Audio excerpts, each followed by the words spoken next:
Muy buenos días, ¿cómo están? ¿Cómo les ha ido? Mi nombre es Said Bocanegra y mi grupo está conformado por Miguel Gómez, José Pedraza y Adriana Rodríguez.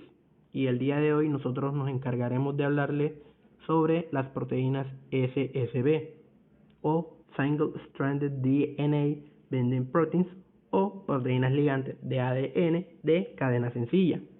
Estas principalmente, ¿qué son? Son un conjunto de proteínas encargadas de la estabilización de la apertura del ADN de cadena sencilla, y esta acción es generada por las helicasas, ya que durante el proceso de replicación del ADN, estas evitan el autoapareamiento entre las bases complementarias de la cadena y pues así posteriormente protegiéndola de la acción de las nucleasas y de otras asociaciones intracatenarias.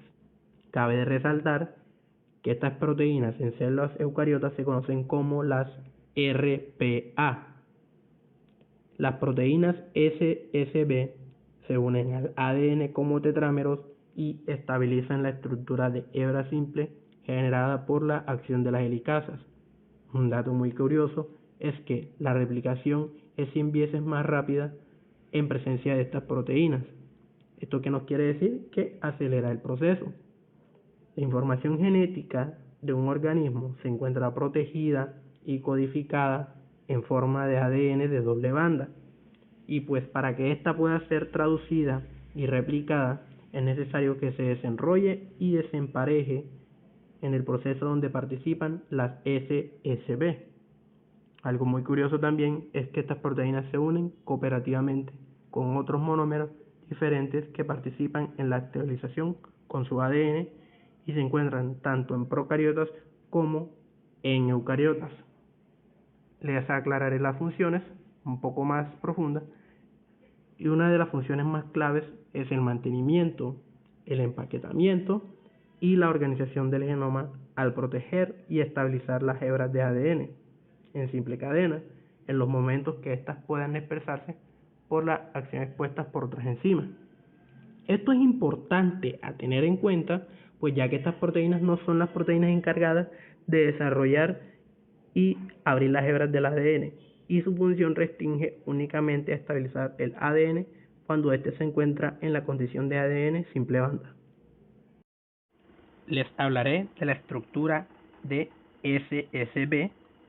Bueno, pues principalmente aquí hay al menos un pliegue de unión de oligonucleótido, oligosacárido, de unión de ADN presente en él. El pliegue de oligosacárido contiene al menos 5 láminas beta trenzadas que están dispuestas como un carril beta y luego cubiertas por una única hélice alfa. También algo que comentar es que la disposición del pliegue de oligosacáridos es diferente entre bacterias, arqueas y eucariotas. Les hablaré de las interacciones, y el ADN monocatenario puede interactuar con SSB a través de enlaces de hidrógeno, con el apilamiento o interacciones electrostáticas. Aunque las proteínas SSB se encuentran en una variedad de organismos diferentes, la mayoría de las interacciones SSB y ssDNA ocurren a través del motivo estructural común de un sitio de un oligosacárido con un oligonucleótido, denominado pliegue OB. El pliegue OB permite que SSB sea preferentemente al ssDNA. Con cada subunidad de un SSB tiene un pliegue OB. El SSB de E. coli tiene 4 pliegues OB, uno por cada una de sus 4 subunidades, las cuales son bastante idénticas. Este pliegue consta de un barril beta de 5 hebras que termina en una hélice alfa. Les hablaré acerca del proceso. Las proteínas de unión monocatenarias son un factor bastante importante en lo que es la replicación del ADN. Las SSB siguen la helicasa y se unen al ADN de una sola hebra, estabilizando las hebras para que el ADN polimerasa se pueda unir eficazmente para replicar el ADN. Las SSB sirven para evitar que el ssDNA se vuelva a hibridar antes de que la DNA polimerasa se replique. Las SSB también exhiben unión cooperativa, donde la unión de una SSB promueve la unión de otra. En los tipos de proteína de unión monocatenario tenemos a la ICP8, que es la proteína presente durante la replicación del ADN del virus del herpes simple tipo 1. Es una de las 7 proteínas codificadas en el genoma viral del herpes simple tipo 1 para la replicación de su ADN. Esta se recombina en el DNA monocatenario e incluso se funde en el DNA bicatenario. Durante la replicación inicial desestabiliza el DNA bicatenario interviniendo la licasa y la proteína de unión monocatenaria viral, que son diferentes debido a la ausencia de ATP y magnesio.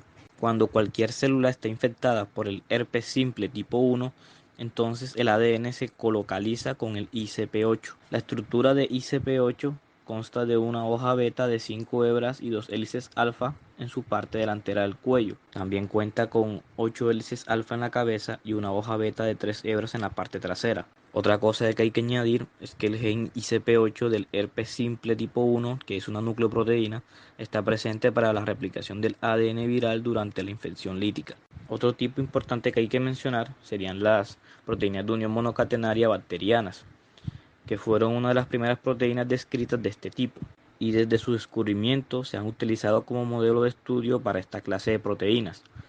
Tenemos de que los dominios de las proteínas de unión monocatenarias presentes en las bacterias son muy esenciales para el metabolismo del ADN. Esta se compone de 3 cadenas beta con una sola lámina beta, además de tener 6 hebras para formar un dímero.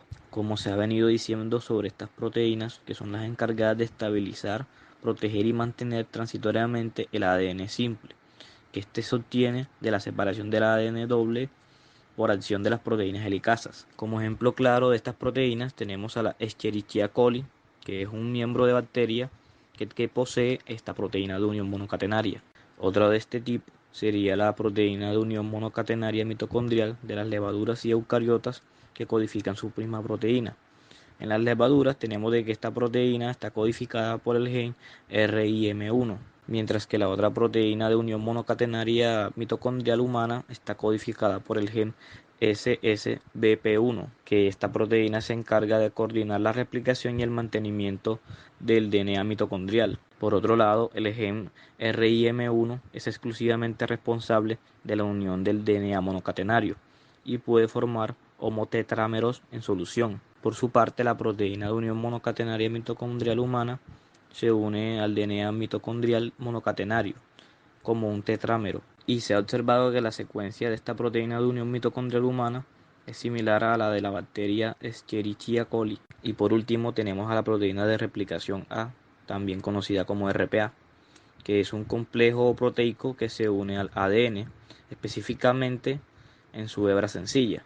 Está implicada en muchos procesos metabólicos en eucariotas, en especial su replicación de ADN, su reparación y la recombinación genética. Al unirse al ADN durante la replicación, evita que se pliegue sobre sí mismo para formar estructuras secundarias. Esto mantiene al ADN desenrollado para que la polimerasa pueda realizar su tarea. También puede unirse a ADN de cadena doble, aunque con mucha menor afinidad. Esta se compone de 3 subunidades. La primera, que es la RPA70, por su peso molecular de 70 kilodalton. La segunda, la RPA32, de 32 kilodalton. Y la última, la RPA14, de 14 kilodalton. Esta última es la que se sitúa a la zona de unión con el ADN. Aplicaciones de SSB en genética molecular. La proteína SSB no solo es un separador in vivo, sino que también se utiliza en algunas de las técnicas de genética molecular, como la PCR y la secuenciación de ADN. Ya como sabemos, esta PCR la hemos escuchado mucho en este contexto de la pandemia y el COVID-19. Es una técnica que sirve para amplificar un fragmento de ADN. Su utilidad es que tras la amplificación resulta más fácil identificar con una probabilidad muy alta un virus o una bacteria. También puede ser, en el caso, por ejemplo, del COVID-19, sería ARN, ya que es un virus ARN.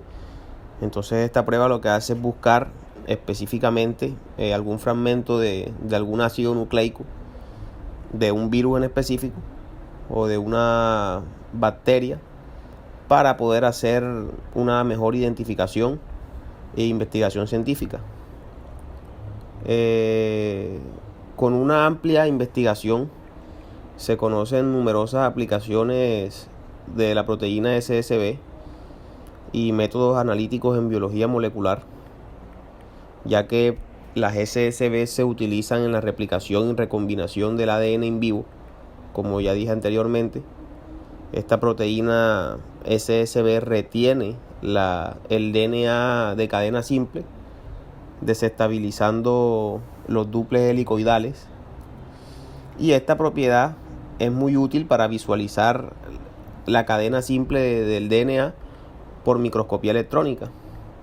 Cuando se usa SSB en PCR, el ADN desnaturalizado se estabiliza y también protege al ADN de ser digerido por una nucleasa, que sabemos que es una enzima que se encarga de digerir a los ácidos nucleicos.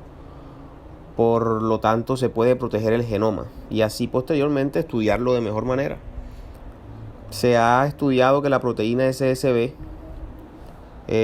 la proteína del gen 32 del bacteriófago T4, como sabemos que es un virus, el virus T4, o también es la SSB de la Escherichia coli, que es una bacteria, se utiliza en la PCR para aumentar la eficacia de amplificación con diversas plantillas. La SSB también puede estimular a las ADN polimerasas específicas utilizadas en reacciones de secuenciación, y se ha utilizado para dirigir digestiones de endonucleasas de restricción a sitios específicos en ADN monocatenario para mutagénesis posterior. Se ha demostrado que estas proteínas SSB es muy eficaz en los ensayos de polarización de fluorescencia y elimina las pausas al secuenciar a través de la fuerte estructura secundaria. Más recientemente, SSB se utilizó para ayudar a obtener longitudes de lectura más largas en la pirosecuenciación para el análisis de SNP. También utilizando imágenes de resonancia de plasma de superficie, la afinidad de SSB hacia el DNA de cadena simple se utiliza para la detección de hibridación en la superficie de oro. Y como ya sabemos, aparte de todas estas cosas, la proteína SSB también funciona protegiendo el genoma, como ya dije anteriormente, y también desempeña un papel en el mantenimiento de la longitud de los telómeros, que como ya sabemos son los extremos de los cromosomas. La PCR, este tipo de prueba se puede optimizar agregando esta proteína de unión a la reacción. Se puede agregar proteína SSB para estabilizar el ADN, desnaturalizando durante los experimentos de PCR. Y puede servir como aditivo para una reacción protegiendo el ADN de cadena simple de ser digerido por las nucleasas. También se ha utilizado SSB junto con la proteína RCA.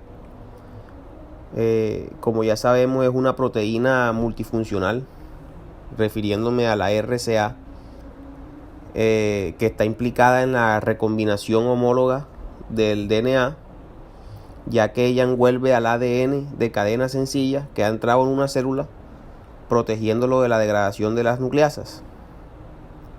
La RCA recorre todo el DNA celular buscando zonas de similitud de secuencia. RCA es capaz de cortar un fragmento del DNA celular y sustituirlo por el DNA de cadena simple. Esto provoca mutaciones en ciertos puntos de la cadena de ADN, y la RCA también está implicada en la respuesta SOS de las procariotas. Esta proteína SSB se utiliza junto con la proteína RCA para realizar mutagénesis dirigida al sitio y para seleccionar secuencias de bibliotecas de ADN de doble hebra. Se ha demostrado que SSB minimiza los artefactos de mutagénesis por delesión en los productos de la PCR, lo que mejora el rendimiento de la PCR, obviamente. Y esto es la importancia de cómo se aplica este tipo de proteínas en lo que son estas pruebas de laboratorio tan útiles y tan reconocidas por todos nosotros.